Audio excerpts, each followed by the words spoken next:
There's a lot of emphasis on remote production, where you're not sending crews out to the site, and not only remote production, but remote editing and collaborative editing over the web. How is that impacting you? Exponentially. So in our buildings, we have, let's say, 100 to 150 editing systems running. In the cloud environment, we have up to 600 editing systems running all over the country, and it really gives the people we're dealing with the ability of adding additional editors on or off. The cost of having a system in the cloud is considerably less than having an editing room.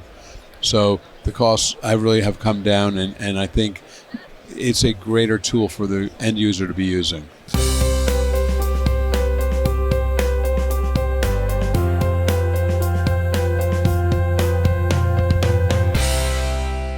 Neal, what is MPE? MPE is a post-production facility offering many different offerings. Started being a film supply company when my father started selling film reels and cans. I got involved in the 80s. We ended up buying 7 or 8 different companies involved with the rental of film editing equipment. We then transformed the buildings we own into production office space. We now have over 600 editing systems that are either used on-site or remotely as well. And we have, it goes on a little bit, so bear with me.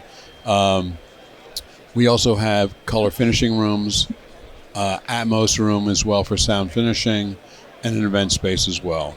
You're a seriously big operation. We are a large operation. The buildings we have are over 60,000 square feet, and we are a nationwide company, shipping equipment all over the country as well. Help me understand, would a competitor to you be like a NEPS, where they've got remote trucks, or would a competitor be more like Century 3? With NAB, they're basically doing truck rentals. They're one of our clients. We have to provide editing equipment for them that in the past has gone in their trucks. But we're really a more of a post-production facility handling finishing of different TV shows. How do you view the market? Is the market contracting? Is it growing? Is it treading water? How do you view it? I think there are different markets which we deal with. In the sports arena, it is a growing entity right now. You look at ESPN or whatever, you've got 8 different or 9 different sporting events, whether it's going to be pickleball, football, baseball, women's field hockey. So that's really growing, and the advertising revenue is growing. I think the documentary films have been up. I think what is down considerably are really the reality-based TV shows, which we're accustomed to see. There's a lot of emphasis on remote production, where you're not sending crews out to the site, and not only remote production, but remote editing and collaborative editing over the web. How is that impacting you? Exponentially. So in our buildings, we have, let's say, 100 to 150 editing systems running. In the cloud environment, we have up to 600 editing systems running all over the country, and it really gives the people we're dealing with the ability of adding additional editors on or off. The cost of having a system in the cloud is considerably less than having an editing room. So the costs I really have come down, and I think it's a greater tool for the end user to be using. I've done all of my editing where everything is locally attached to a local server. I haven't done any cloud-based editing at all, but the fear I have with the cloud is a lack of security and a lack of bandwidth to be able to see facilities. Is this a problem, or am I misunderstanding? No, I think you're right. I think that with the bandwidth, so as a facility, we have multiple 10 gig lines coming into our building. So just to make sure, with redundant backup as well, so in case the line were to go down, it automatically would then switch over. So that is a big concern for the end user. Also, you're not really needing such a large amount of bandwidth at your home to make this thing happen. So it's a concern with security, though it's an issue as to making sure people from the outside don't have access, and the firewall setup you have to have has to be really very robust. What kind of IT infrastructure do you need to be able to support this kind of remote production? A lot. So so really we're fortunate. We've got an incredible IT department. And again, when we're supporting people remotely, it's not just saying to someone, your Adobe or Avid system is not working correctly. It's really going back to their home, making sure that the kids who are coming home at school at 3:30 or not, taking the bandwidth or whatever as well. So it's a lot of IT, a lot of support, a lot of hand holding. And we have tech support 7/24, so we have a very robust staff of people who are handling this. Have you noticed a change in the customer? Back in the old days, maybe 6 months ago or so, back in the old days, your customer was a highly experienced editor who's done it before. But the feeling that I get is a lot of these folks tend to be newer. I think depending upon the show you're dealing with, we have shows that are going season after season where they have trained editors who've been on this forever. So on that higher end editor, he is incredibly in demand, and that has not changed at all. But is there a market below that? There is a market below it, and I think that you're going to see more companies facing editors from foreign countries trying to edit things for less amount of money. And again, I'm not sure what the product is going to be like, but that's a definite reality of what's going on right now. There's a lot of interest in having people edit locally out of their home, as opposed to going to an edit facility, which directly challenges the kind of business that you're in. Are you seeing this threat growing, or is it not significant? It's actually a great threat for us because we actually have grown because we're actually doing more work in a combination of our facility and remote work than just being on our facility alone.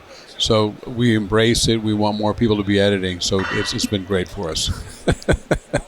So you're going instead of bad news, it's good news. What's interesting news, though, is that the numbers of people who are working on productions who used to come into our offices, our buildings, we would have a client, let's say, taking 5,000 or 10,000 square feet.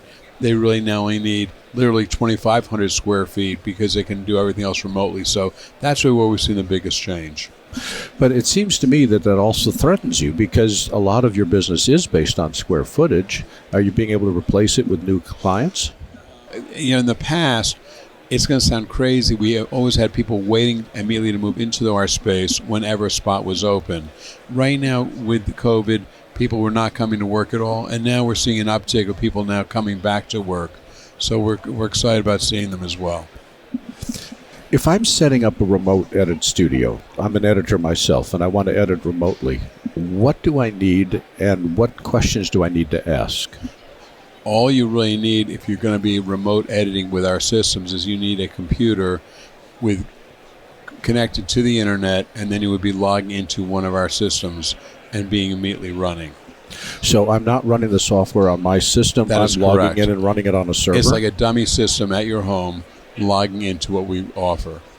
And what bandwidth do I need to make that happen? You just need more or less regular internet access, maybe 50 megabits, nothing that stressful.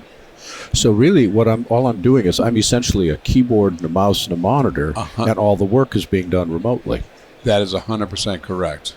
And which software supports this?